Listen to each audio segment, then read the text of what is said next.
of that. I didn't even know that was going on, and it was, and some of it was. Was she released in there or not? So yeah, you can disregard that. That's why I figured.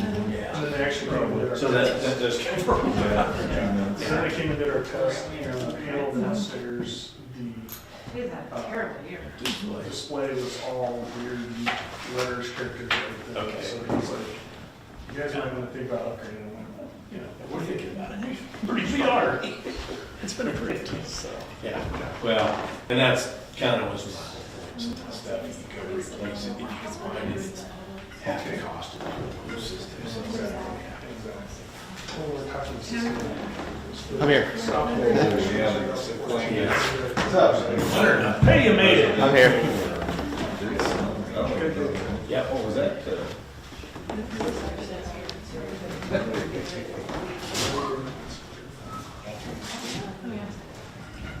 I should ask my, I just need to ask my in-laws, they don't know.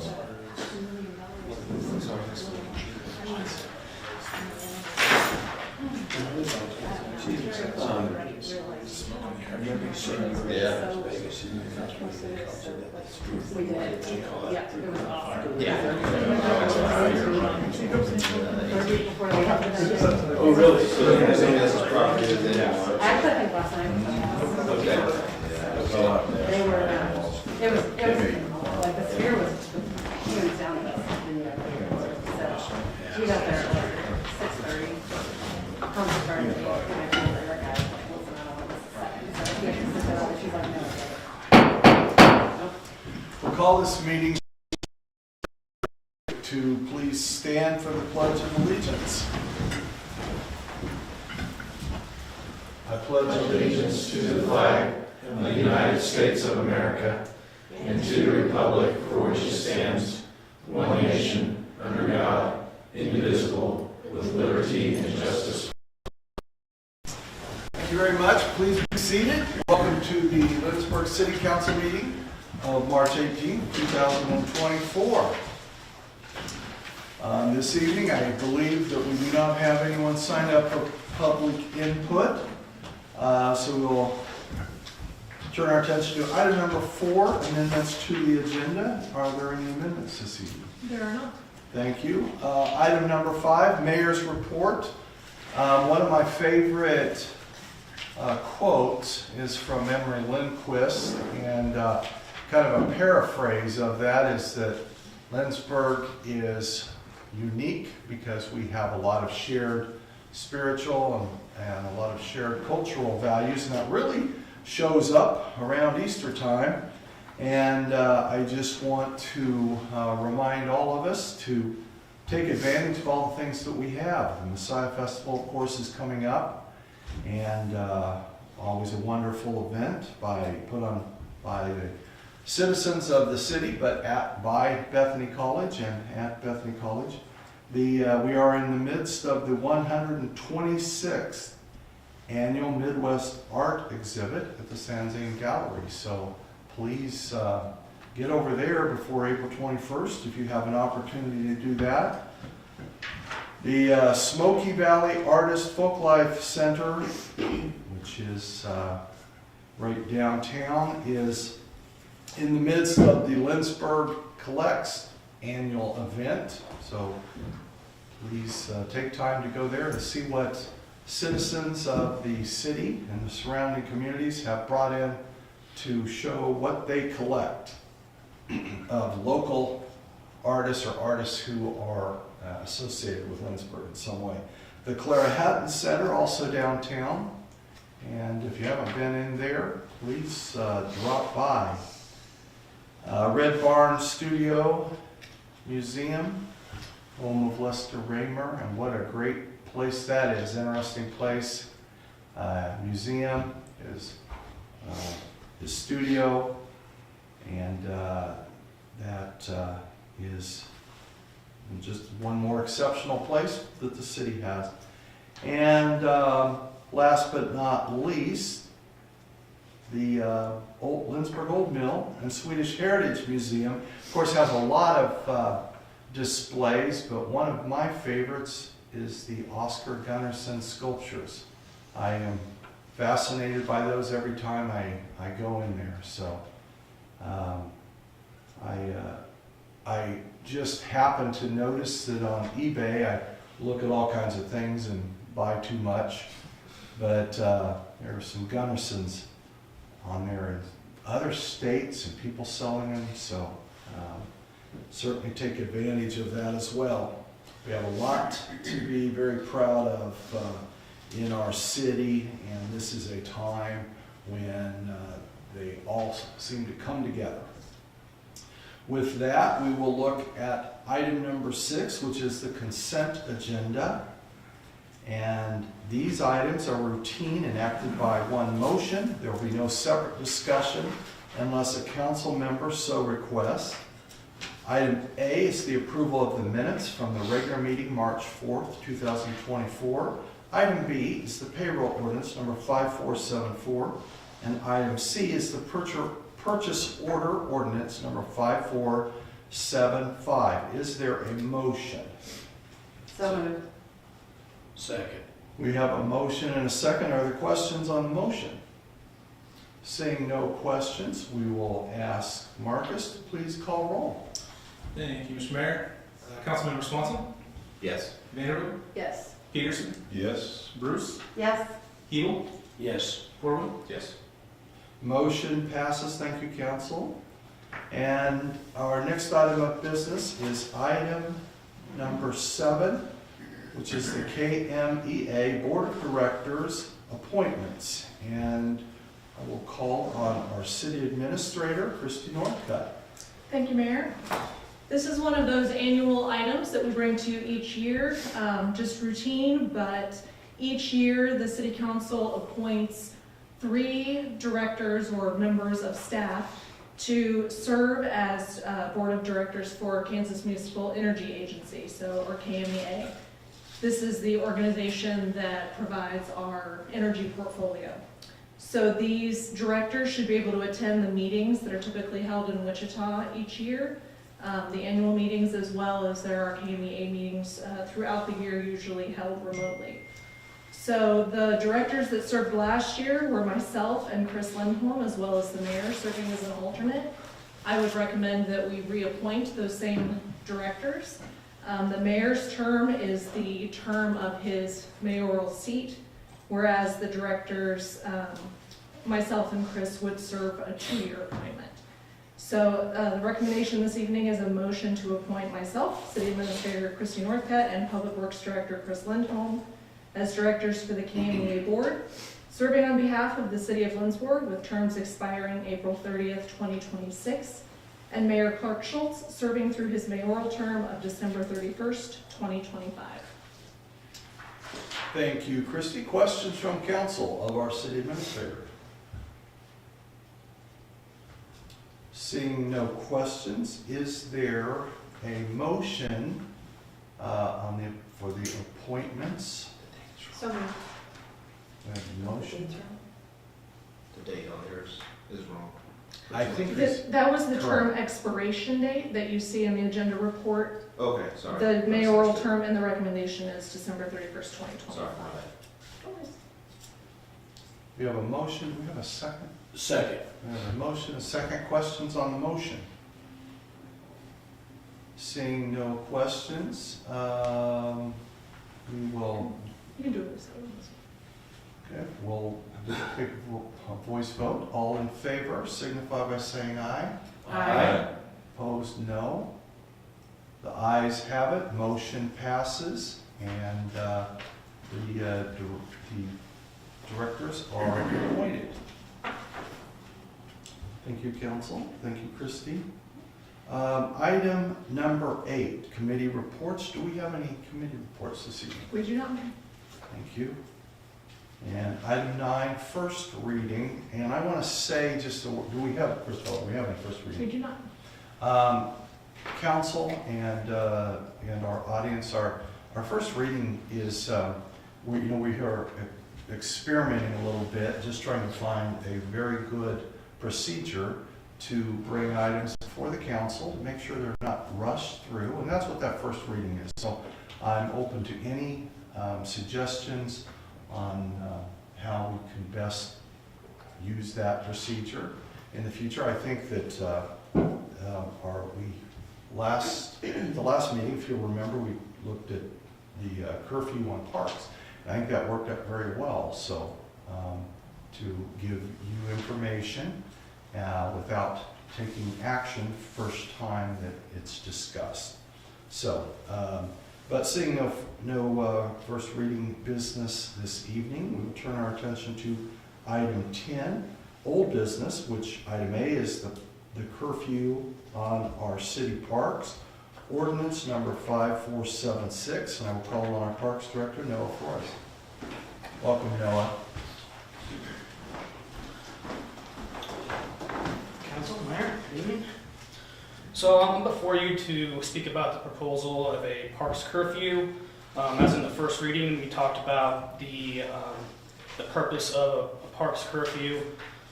It's mainly to deter our after-hours activities that could be harmful to our parks. This allows also, with the park curfew and rules posted, will allow police to be able to stop people inside our parks, and also cut back on possible activity that includes vandalism. One of the main reasons we were looking at a park curfew and rules was because we had 2 incidences within the last 2 years that cost almost $4,000 in repairs within our time as a parks department. So that's one of the reasons why we looked at this more carefully. The proposed curfew hours has changed from the initial first reading from now 12 a.m. to 6 a.m. It puts it more in line with the curfew we already have. We also are keeping the $50 possible fine attached to that, just to keep it straight across the board. We also are looking at the signage of the rules. In the memo, we do have the sign locations, and also in the memo we do have the proposed rules and curfew listed in those signs. If approved by City Council, new park signs, including the hours and rules, will be posted in all parks, and new ordinances will be communicated to the community as well. There's a recommendation to a motion to amend City Code with ordinance number 5476 to establish a parks curfew between the hours of midnight and 6 a.m. as presented. Thank you. Thank you, Noah. Council, are there questions for Noah? Councilmember Bruce. Is there any research to show that stating and showing that there's a curfew is a deterrent for people who are going to do vandalism? Can you repeat that at the beginning of that again? Is there any research to show? Yeah, we do have evidence as far as like we have record of call out to these properties. For example, within a 2-year period, we had a total of 66 police call-outs to our parks. Of those, 27 calls for service were directed to Riverside Park, and 39 calls were directed to Swenson Park. This is a variety of different calls. They're not just all expressly just vandalism, but it does show a record of actual calls for service from the police to those locations. But would an ordinance deter that, is what I'm saying? Would it keep people out? I think it would. I mean, to some degree, I think having, and it also, I think would also deter, but allow the police to have a little more authority in enforcing some of those. But that's another question I have, is why don't they have that authority already? If they suspect something is happening, don't they have the authority to go and question and ask? We'll have our chief of police come up and chief, if you'd introduce yourself, we have our video. Chief Mike Davis, Director of Public Safety. I don't know of any research that's been done to answer your question, but I will say that putting in place park curfews are very common among cities, small and large, and it does provide us a little more authority when we go to contact people in the park. If we don't have something like that in place and they're over 18, we have no, they can walk away from us if we try to talk to them. We have no authority to actually physically stop them and detain them. With a park curfew, it does give us a little more authority to be able to stop, detain people, and find out what their reason for is in the park. Is it they're just jogging through and we happen to catch them at that time?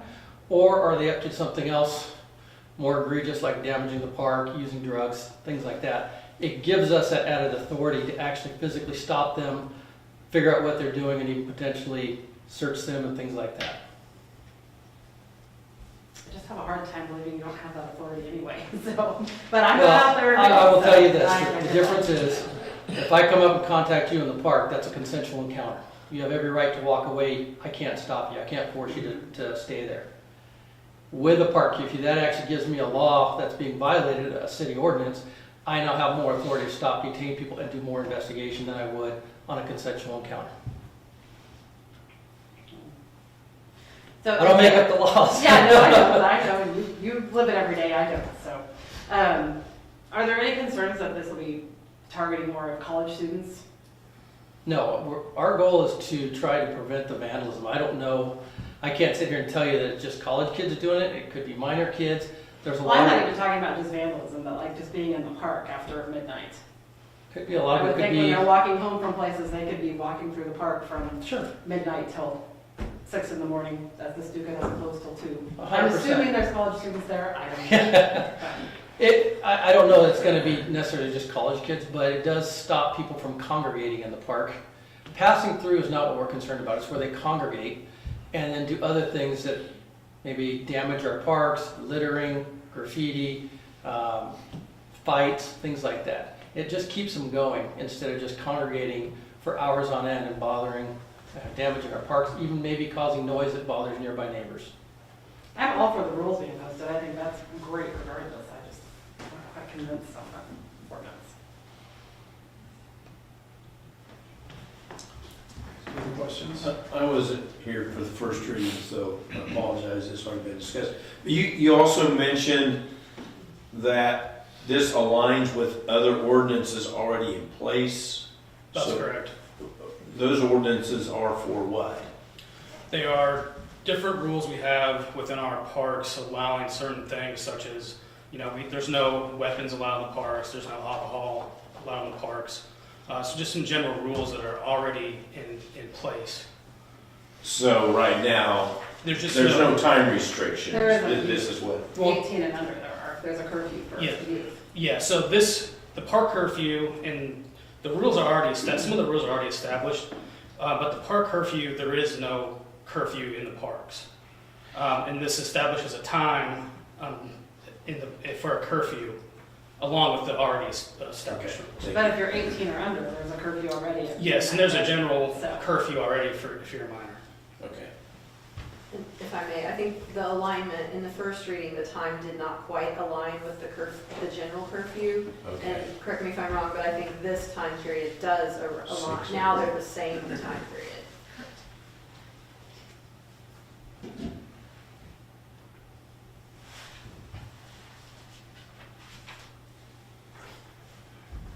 Okay, further questions, council?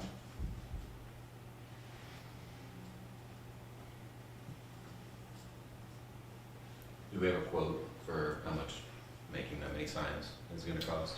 We do not yet. Installation, okay. Would that be approved at a separate time?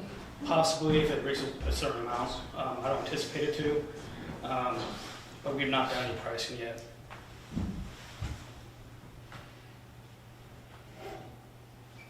And just as a fiscal note, it does come out of our Parks Department's budget, the general fund.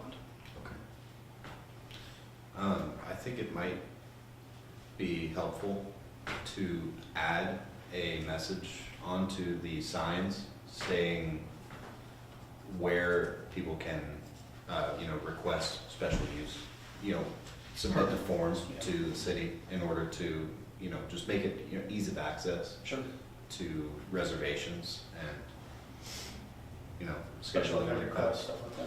Right, just, it says unless otherwise granted permission from the city in the first, second line of the sign, but something that says where to go to request that permission. Sure.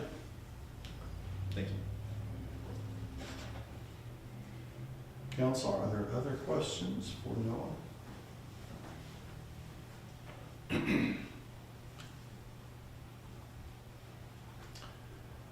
Okay, seeing no further questions for Noah, thank you, Noah.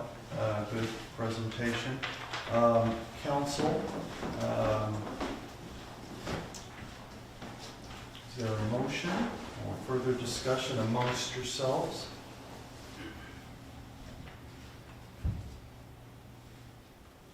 Wait for the motion for discussion or just? We can, either way. Is there a motion?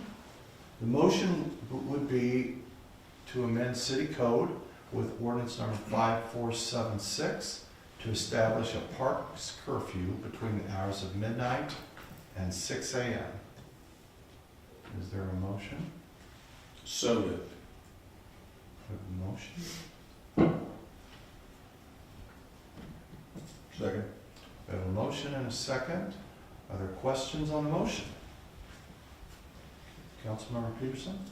More comment than question, I guess. I'm just going to follow up your comment about the first reading. I appreciate the fact we did that and appreciate the newspaper for publishing that. I have not received any negative comment about this, so at least gave the public time to weigh in if they felt that this was a good or bad thing, but I appreciate that opportunity for them to see that before we voted on this. Thank you, Councilmember. That's actually a very good point. I do just worry that the target, the audience most likely to be impacted by may or may not have seen but I don't know.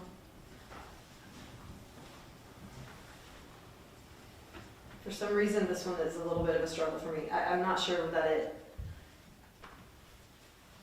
I don't know. My challenge is I don't think there's a problem with people being in the park at 5 a.m. and I feel like that's a real possibility.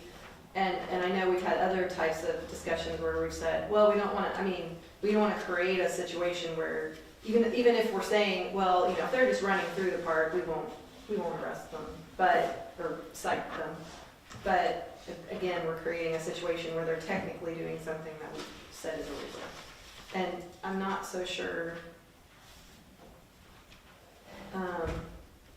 that's not a real possibility at some of the places, but having said that, I'm compelled by the request for law enforcement and Parks Department, so. Thank you, Councilmember. Further questions, comments?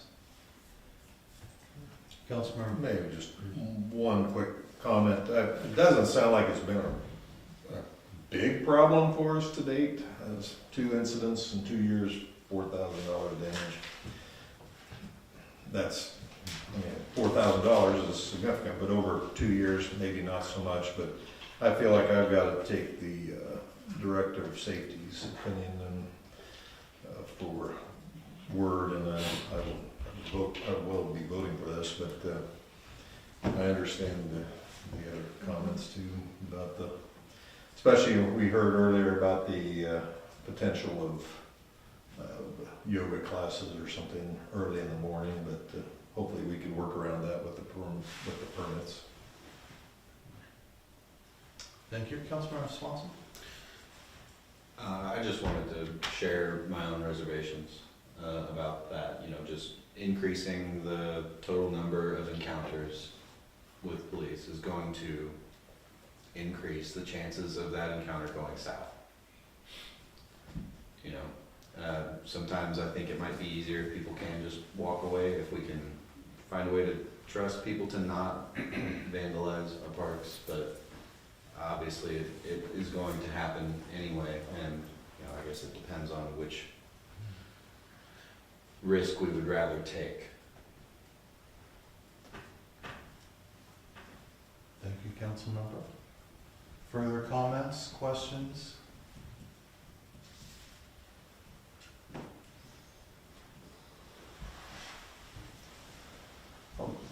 Okay, Council, we have a motion and a second, so I will call on our Communications Director, Marcus, who is filling in for our City Clerk this evening. We appreciate that very much. Call on Marcus to call roll, please. Councilmember Corwin, Yes. Hebel, Yes. Bruce, No, Peterson, Yes. Vanderway, I'm gonna go no. Swanson. No. Mayor.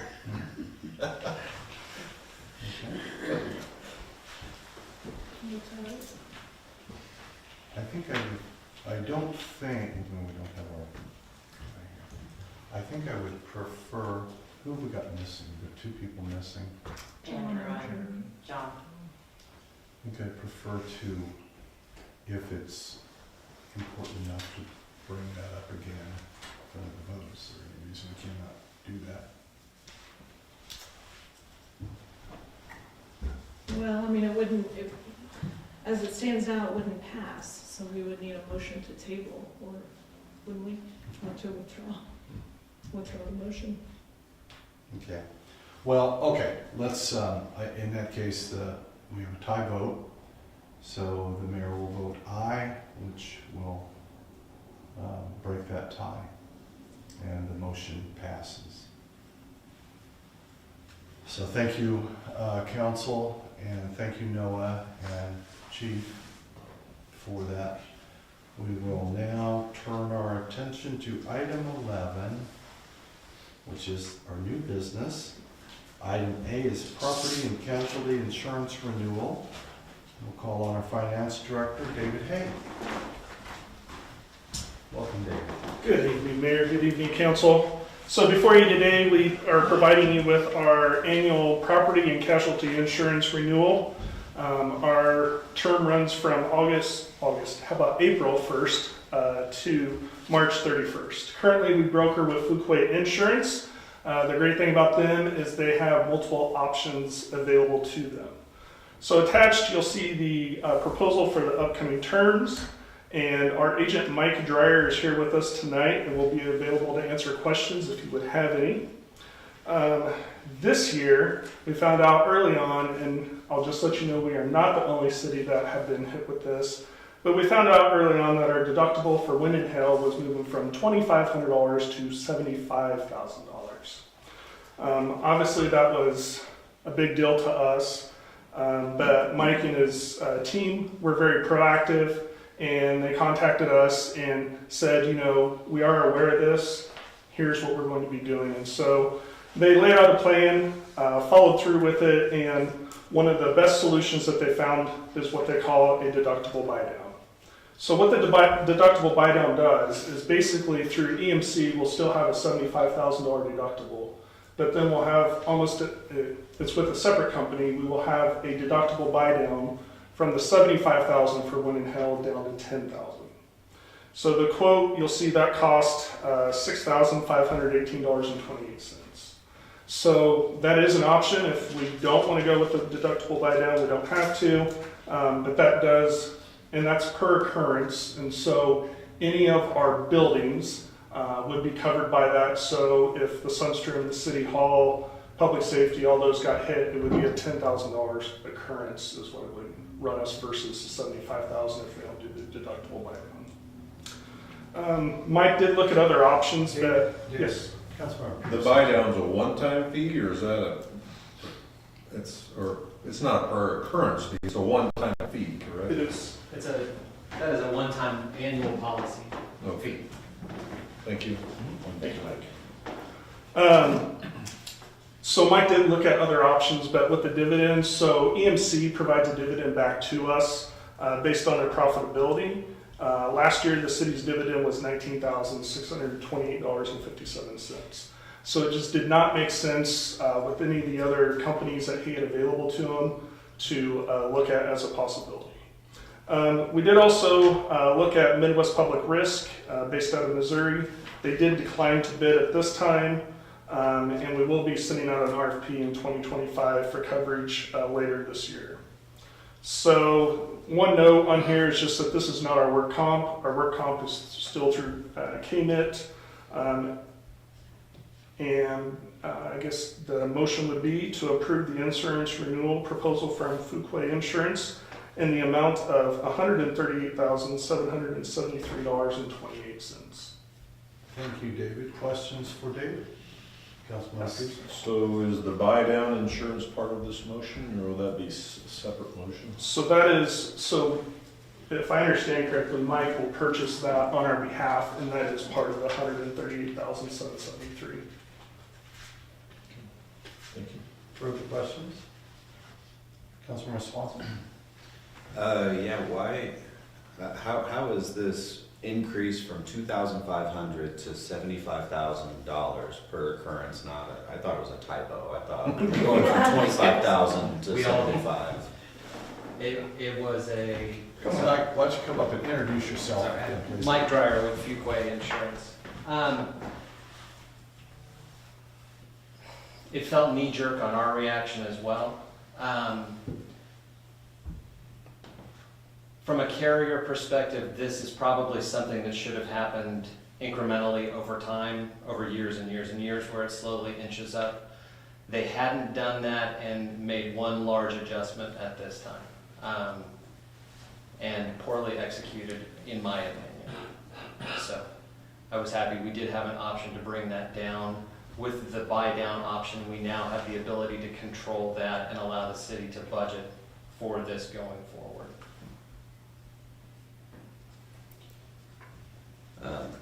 I think I'm maybe not, I can't quite read all of what's going on for this buy down. Could you help me understand how that works? We're paying $6,000 annually to get a $60,000 discount on an occurrence. Correct. So if there's if there's a big hailstorm that rolls through, for my math's sake, let's say it's $500,000. EMC would, if that's what the adjustment was, they would take that $75,000 off the top. So we'd be looking at $425,000. This policy, and you're right, the $6,500 is going to be for a $60,000 difference. Okay. Yeah, I'm seeing a lot of big number equals little number, and I just don't understand, so this is insurance? Yeah, it's a good way of looking at it, an insurance policy for the insurance policy. From our point of view, this became a bit of a bridge policy to allow the city, and David especially, to budget this in so that it wasn't the drop the car in reverse on the interstate going 80 miles an hour deductible move that had happened. So this buys us a little time. Eventually, you're probably seeing it in homeowners insurance on your personal side. Deductibles are being increased, sometimes this dramatically as well, from what we've seen from some of our carriers. Thank you. Further questions? Councilman Peterson? I guess just to confirm one more time, so essentially we're, now you get back to the page, our deductible with this added insurance will go to, from $2,500 per occurrence to $10,000. essentially, but then you have to divide it by occurrence, so it actually saves us more money. Not 10,000 per occurrence. Per occurrence. So not per building. This would be the event. So think that one hailstorm, if there's another hailstorm that hits the next week, that's a new occurrence. Okay. But it's not per building. Correct. It's per event. Okay. So if 4 buildings are damaged by one storm, Okay. it's one $10,000 deductible. And eventually insurance will get much better at labeling these things so that they're easier to understand. Not that we would ever wish for it, but if we have multiple occurrences in a year, the value of that investment or that premium goes way up. Per, okay.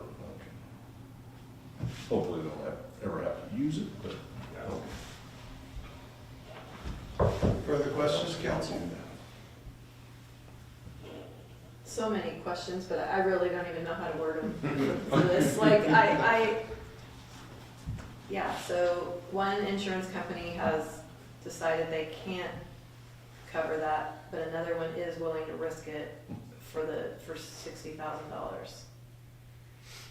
For decidedly more premium On that piece. Yes, that's kind of where the angle is coming from. So has staff given any thought to, I realize in front of us now is this year when I'm sure it does make sense to cover the difference, but would we want to save money to have a $75,000 deductible at some point, or is the intent at this point to carry this additional policy in perpetuity? Well, this is a one-year decision because we would be putting it back out, we would be putting out an RFP for 2025 and forward. So, this is a decision for this year. The deductible came down because of that, or the premium came down because the deductible went up. So overall, from an annual cost perspective, our costs are going down. So Which just makes it so much stranger, frankly. And I guess to answer your question directly, if you guys would decide as a council that you wanted to put that in the budget, we can definitely put that in the budget to have a $75,000 set aside specifically for that. But again, that would be your guys' decision. I mean, even though it's a 10-year, it does seem like it's, I don't know. The issue we run into is if we do have more than one event in a year. Yeah, I guess so. Councilmember Peterson? How many claims would we have over $10,000 in a given year? It would have, I mean, since I've been here, we've not had one. But again, it would be one of those to where it'd have to be a catastrophic event of wind, hail, well, just wind or hail, because our other deductibles are $1,000? Yes. Yeah. Yep. Our deductible is $1,000 if the tornado comes through. That's wind. That's wind. If the building burns, it's 1,000. There you go. Pick your I was catastrophe. going to ask if tornadoes were included in wind, because that Tornado was is a counted as definition, wind. so a little weird. Mike, would you agree that, and maybe you've said something like along this line, but we're in a harder market, we're getting into a harder Very. market. Yeah. And they ebb and flow in all. They do. What we've seen from the larger global perspective is things in 2024 seem to have settled, so it's not straight up. Hopefully that continues. So, and it's the factors that go into it that get affected here. There are global influences on what gets pushed down. So that has been a chunk of this as well. Thank you. Further questions, council? I'll just say that this is not exclusive to us. It feels it just because we are living it, but as highlighted in the agenda report, David and I talked to cities across the state. We didn't go beyond the state, but everyone that we talked to encountered this type of a jump. So this is that we have an opportunity to make a decision. And our premium wasn't drastically affected. We had the buy-down option. It gave us the opportunity to absorb the hit a little bit. So not all cities had that, which is unfortunate. Thank you. Any further questions for Mike or for David? Do either of you know how many occurrences there have been in the last 10 years? From the city perspective, wind and hail losses, they've been minimal. I believe 2019, there was a hailstorm that went through that was did damage some, mostly the asphalt shingle. Enough to meet the $2,000 Yeah. deductible? Deductible was met, no problem there. In Kansas, the rule of thumb is about once every 7 years you can expect a significant hail event. Significant being similar to what hit northeast Kansas last week.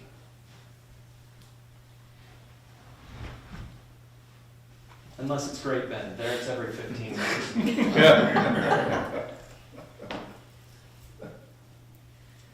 Thank you. Okay. Thank you, David. Thank you, Mike. Thank you. Thank you. Council, the suggested recommendation for a motion is to approve the insurance renewal proposal from Fuquay Insurance Group in the annual amount of $138,773.28. Is there a motion?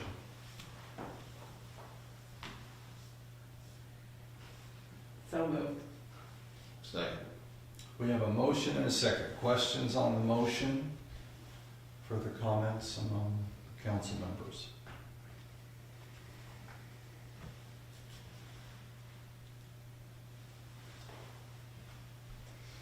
Seeing no further questions, we'll ask our communications director to please call roll. Councilmember Swanson, Yes. Vanderway, Yes. Peterson, Yes. Bruce, Yes. Hebel, Yes. Corbin. Yes. Motion passes. Thank you, council. Now turn our attention to item B, renewable energy credits. And we will call on our Director of Public Works, Chris Lindsborg. Welcome, Chris. Good evening. How about something simple that makes money for the city of Lindsborg? This comes before you each year. Part of our purchase power agreement with Buckeye Wind Farm. We have we have an energy credit that comes with 1 megawatt hour of energy produced from that wind farm. There are a couple of options that you can utilize with that. You can either sell that credit or that certificate, or you can utilize that certificate. Typically municipalities or businesses will use those certificates to make a statement of a percentage of their power is green. We do not have any of that in place. We do not have any businesses that claim that, so we typically just sell that certificate. Kansas Municipal Energy handles that, and it's a variable market. We've received a little over $1,000 before, and we've received over $10,000, just depending on the market and how things are going with that. Right now, it's estimated that we will receive a little over $8,500 for that, but that will change as it comes closer to time to actually sell it. I would see no reason why that we would want to maintain that. I think selling it as it's been done in the past is the appropriate action. So the recommendation would be a motion to approve Kansas Municipal Energy Agency to sell the vintage 2024 renewable energy credits from the Buckeye Wind Farm for the benefit of the city of Lindsborg. Thank you, Chris. Are there questions for Chris among the council members? Councilmember Swanson. So, who's out there buying these certificates? Typically, large corporations, industry that is promoting a certain percentage of green energy for their business. Yeah, bigger entities like that. Municipalities can do the same, but typically that's the situation.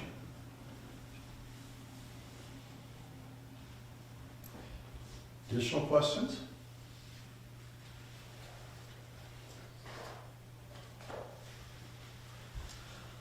Seeing no further questions, thank you, Chris. You have been a shining example for David. Council, you have a recommendation, a motion to approve the Kansas Municipal Energy Agency to sell the vintage 2024 renewable energy credits from the Buckeye Wind Farm for the benefit of the city of Lindsborg. Is there a motion? So moved. Second. We have a motion and a second. Are there questions on the motion? Seeing no questions, we'll ask our communications director to once again call roll. Councilmember Corbin, Yes. Hebel, Yes. Bruce, Yes. Peterson, Yes. Vanderway, Yes. Swanson. Yes. Motion passes. Thank you, council. Thank you, Marcus. We now turn our attention to item letter C, the AMR contract, and we call on our chief of police, Michael Davis, our director of public safety. Good evening, Mayor, Council. I'm going to try to follow Chris's steps, keep it simple, sweet, straight to the point. Unfortunately, this is an expense, not a revenue builder for us. But in keeping with what we've been doing the last couple of years, is looking to fulfill a multi-year contract with AMR for their emergency services that they provide us for fiscal year 2024. As part of that contract, the amount is going to be $468,180 for fiscal year 2024, paid over 4 quarterly installments of $117,045. Those dates for the quarterly payments would be March 31st, June 30th, September 30th, and December 31st. I will say that our partnership with AMR has been strong and continues to be that way. I believe the service they provide is exceptional. We've seen a huge difference since they've been operating with us, since before we had volunteers where our service was inconsistent. So with that, I'm looking to get permission from you for the annual payment of $468,180 for fiscal year 2024 to AMR for their contracted emergency services to be paid out over 4 equal quarterly installments as listed in the report. And with that, I'm open to questions. Thank you. Council questions? Councilmember Creature? Just a quick question, and I know we're contracted through 26, but it seems like a good deal for us, but talking with AMR, do they seem happy with us as well? So hopefully this will be able to continue beyond, or do we get that type of feedback? That's my hope in talking with them. They are very excited about working here. Obviously, they would like to continue and even branch out, but they're very happy with the relationship that we have between the city and AMR. And this falls in line with what was budgeted, I mean, what we anticipated for this year? Yes. And have we seen an increase from the time that we've started with them, or in what that has been? Each year, they increase the contract to cover, obviously, cost of living and things like that by about 2%. That equates to about $9,000 a year is what they increase it by. There it is, sorry. Councilmember Swanson? I see it says any extensions will result in an annual increase of 2% to the subsidy, so anytime after 2026, I assume. Well, Extensions, is that not what is meant? I think what we see is what they're talking about is extension every year that there's a cost of living increase. I think what you're talking about is that at the end of, or getting close to 2026, we'll end up going back into negotiations again to determine what the next contract will look like. Right, that is, yeah, that's what right underneath that, in the event AMR purchases a new Type 3 ambulance, city, during the agreement, the subsidy for 2025 and 26 would be increased by $30,000 each year. So are we in the loop as to whether they're going to need a new ambulance in the next couple of years? The reason that was put in there is when we started the contract, we had a 2008 ambulance, so it's kind of getting close to the life expectancy.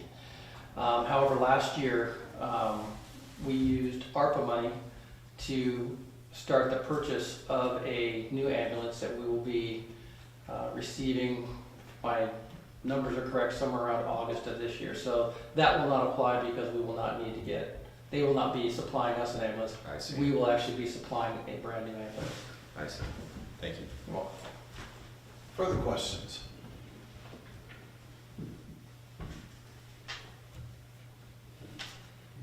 Seeing no further questions, thank you, Chief. Thank you.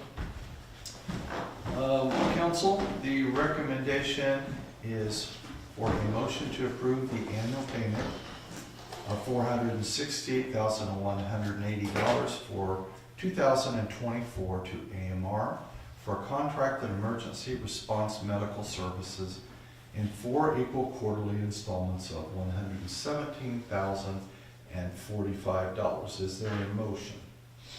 So moved. Second. So motion and a second. Discussion on the motion. Seeing no discussion, we'll have Marcus call roll, please.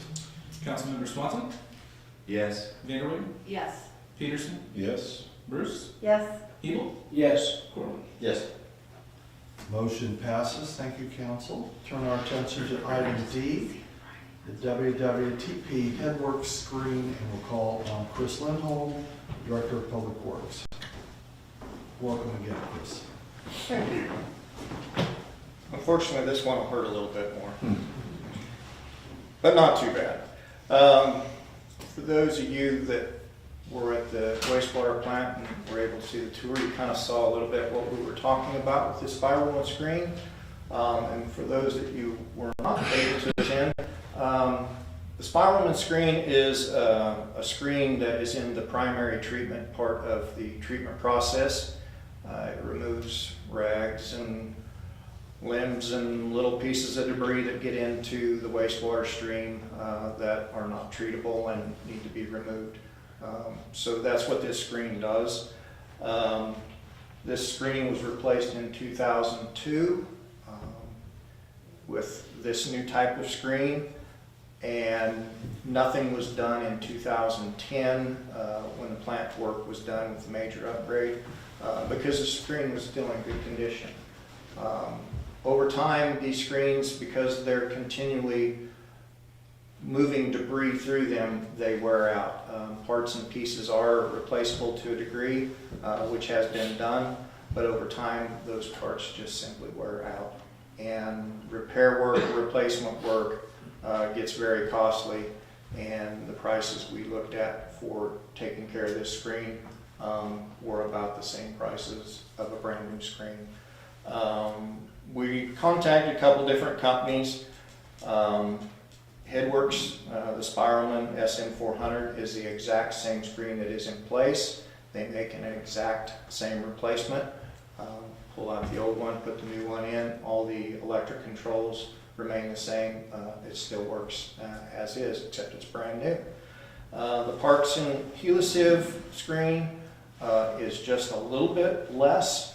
However, it will not mount in the same. It would require some more work to get it to fit into place, and it probably would require a little bit of electrical work with control panels to make it work from one manufacturer to the other, different size starters on the control circuit. So we were also not able to look at one of those, and so we cannot verify what they look like after they've operated for a while. When I did this first one in 2002, we looked at a similar type of screen in Wichita that had been running for about a year and a half, and it was already wearing through the side of it. So it was not a very well designed piece of equipment. And so I'm not very comfortable recommending something that we have not seen. We know what the Headworks screen, how it is built and how it has lasted over 22 years now, so we're very comfortable for that for just a little bit more money.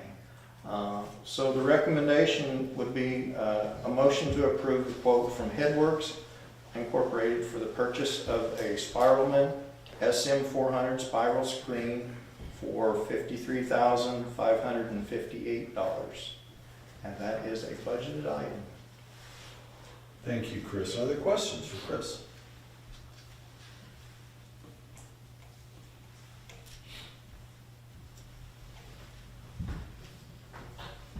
Seeing no questions, and thank you, Chris, for the tour.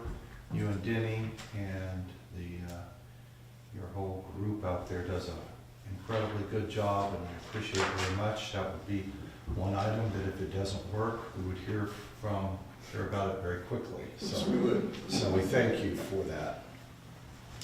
Council, the recommendation is for a motion to approve the quote from Headworks Incorporated for the purchase of a Spiralman SM400 spiral screen for $53,558. Is there a motion? So moved. Second. We have a motion, a second. Are there questions on the motion? Seeing no questions, Marcus, if you would call roll, please. Absolutely. Councilmember Corwin, Yes. Hebel, Yes. Bruce, Yes. Peterson, Yes. Vanderbeek, Yes. Swanson. Yes. Motion passes. Thank you, council. Thank you, Marcus. Turn our attention to item E, the electric department digger truck. And once again, call on Chris Lindsborg, our Director of Public Works. Didn't take long to spend that money, huh? Escalating. The other item we have this evening is the electric department digger truck. That is a 2005 All-Tech, which we purchased through the All-Tech Nuco company, which is the same company that we used to purchase the little bucket truck last year. This truck was purchased to replace our old bucket truck, or old digger truck, not because of the age or problems with it, but we were getting to where we were handling larger poles, larger transformers, and we needed a bigger truck. So that's why this truck was purchased. It was a used truck at the time. It has worked fairly well, but over time and use, it is getting to where it's starting to require more and more repairs and items that are not working all the time. And it's gotten to the point almost where we're not always sure that it's going to work. Something may be small, but something seems to be wrong with it every time we turn around. And reliability on these vehicles is very important. So we've looked at the situation much like we did last year with the little bucket truck, and getting the funds approved prior to, because these vehicles tend to turn around real quick, and to find something to get them to hold it so we could bring it to council for approval. The vehicle probably is going to be gone. They turn around that quick. So we figured that the best way to approach that would be doing that the same way, getting the approval for the amount budgeted. When Rod has been looking, the electric superintendent, we feel comfortable that we will be well below that. There are several different years that fall in the price range, and we think we can find something in very good condition to replace this truck. We would do the same thing as far as what we do with a lot of the other equipment, and sell it on the old one on Purple Wave. Estimate we'll get $10,000 to $20,000 for the old one by what we find. Researching the numbers, it could be more, it could be less, but 10 to 20 seems to be a good number. One thing that I didn't include in the write-up, but I thought about later, most of these trucks that he has been looking at do not have the remote control for the boom, and that is such an important safety factor. It allows them to work right near where they're trying to operate and do stuff, and so that would be an element that we would need to add to that. That cost of that is about $12,000, but there again, we feel like we can include that in this purchase and still stay well below what is budgeted. So we have a recommendation for a motion to approve up to $150,000 for the purchase of a pre-owned digger truck for the electric department. Thank you. Thank you, Chris. Questions from the council? Councilmember Peterson? How used will a pre-owned vehicle be to fall in that price range? There have been several that fall in the 2017, couple maybe at the 2019 that are right at that budget number, but there's a lot of 2017s that seem to fit that number.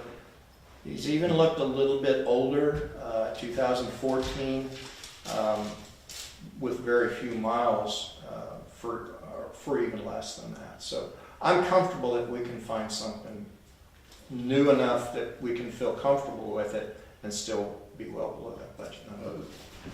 I guess my first thought is why would they be on the market if there wasn't something wrong with them, but But my next question was gonna be, you mentioned miles, I didn't know how they rate those, is it by hours or? Most of the miles, time, or- yeah, most of the time, you just ignore the miles and you look at the hours, and the hours indicate how much runtime it's had. And there are some that have relatively low hours, so. And to your first question or comment, I think a lot of these are set up on a much like we used to do, where we rotate every so often, or every 8 years, 10 years, whatever it was, and they've stuck with that. So they're just on a rotation. That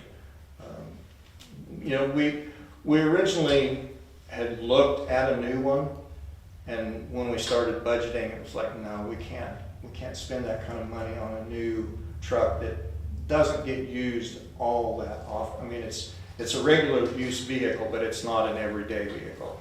And today, a new one of these is probably about $250,000 with a 3-year lag time or wait time. So this makes a lot of sense to go this route. Further questions for Chris? Thank you, Chris. Council, the recommendation is for a motion to approve up to $150,000 for the purchase of a pre-owned digger truck for the electric department. Is there a motion? So moved. Second? We have a motion and second. Questions, comments on the motion? Discussion.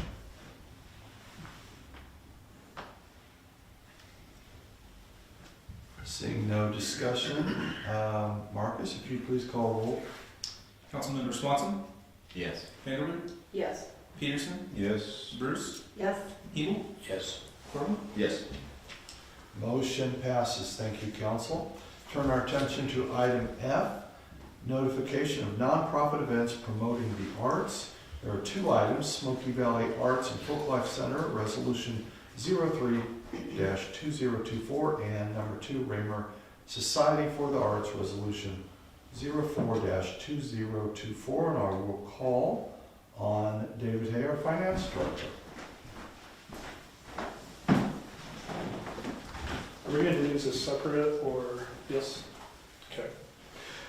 So as you guys know, we've had these before, but this is the first one is the Smoky Valley Art and Folklife Center submitted a notification of a nonprofit organization event promoting the arts application to be able to serve complimentary alcohol, liquor, and cereal malt beverages at their 2024 events.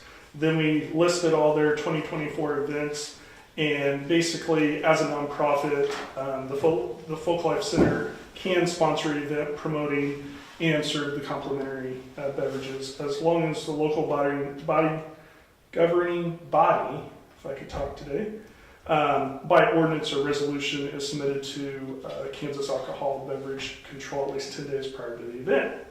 So what we're looking for today is a motion to approve the Smoky Valley Arts and Folklife Center notification of nonprofit organization event promoting the arts form and pass resolution number 03-2024, authorizing the serving of complimentary alcohol, liquor, or cereal malt beverages at their 2024 events as listed. Questions for David? Councilman Swanson. I just noticed there are 2 dates that are set in 2025 on this list. I don't know that that matters if the language has to match specifically, like would they end up without their approval for the 2025 dates? The 2025 dates are not included as part of the agenda item. Those would be approved in 2025 because we can only approve them within the calendar year. Okay. So those would come at a future meeting for 2025. Okay. Thank you. Further questions? Maybe just. Sure. Real quick question, so they're planning for the year, but if they were to add events, they can come back to us, right? So they're not locked into that, I mean. They could add more, they would have to do another permit and go through the process, and, you know, it'd have to be 10 days. As long as they followed all the rules, they could add more. I assumed that, but I thought I'd ask. Okay, thanks.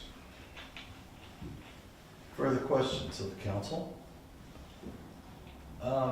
David, let's go ahead and explain the next one also. Okay. And then we'll see if there's questions, and then we will vote on them separately, but let's have you do that. So the second one is just the Raymer Society of the Arts submitted a notification, a nonprofit organization event promoting the arts application to be able to serve complimentary alcoholic liquor and cereal malt beverages at their 2024 events listed below. And again, they're listed below. Again, because they are a nonprofit, they can sponsor an event such as this, as long as they submit the application of ordinance or resolution to the Kansas Alcohol Beverage Control at least 10 days prior to the event. So the recommendation is a motion to approve the Raymer Society for the Arts notification of nonprofit organization event promoting the arts form and pass resolution number 04-2024 authorizing the serving of complimentary alcoholic liquor or cereal malt beverages at their 2020 events as listed. Thank you, David. Questions for David on the second resolution? Seeing no further comments, thank you, David. Thank you. Council, we will take these separately. So the first one is the motion would be to approve the Smoky Valley Arts and Folklife Center notification of nonprofit organization event promoting the arts form and pass resolution number 03-2024 authorizing the serving of complimentary alcoholic liquor or cereal malt beverage at their 2024 events as listed. Is there a motion? Second. We have a motion, a second. Questions on the motion? Seeing no questions, Marcus, if you would please call roll on the first resolution. Absolutely. Councilmember Swanson, Yes. Vanderwood, Yes. Peterson, Yes. Bruce, Yes. Hebel, Yes. Corbin. Yes. Motion passes. Thank you, council.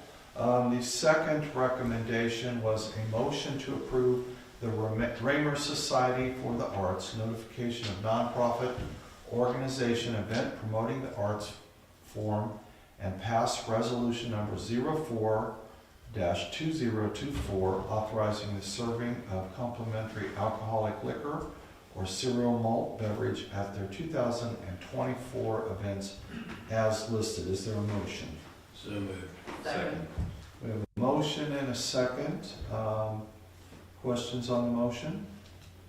Seeing no questions, we will once again ask our communications director to please call roll. Councilmember Corbin, Yes. Hebel, Yes. Bruce, Yes. Peterson, Yes. Vanderwood, Yes. Swanson. Yes. Motion passes. Thank you, council. Thank you, Marcus, for your work this evening. Council, that completes our new business. Item 12, executive session. I don't believe we have any reason for executive session this evening. I don't believe we have any further business to come before us. Seeing no further business, we entertain a motion to adjourn. So moved. Second. We have a motion second. All in favor signify by saying aye. Aye. Opposed, no. We are adjourned. Thank you, council. We went through a lot of things. You did a great job. Thank you.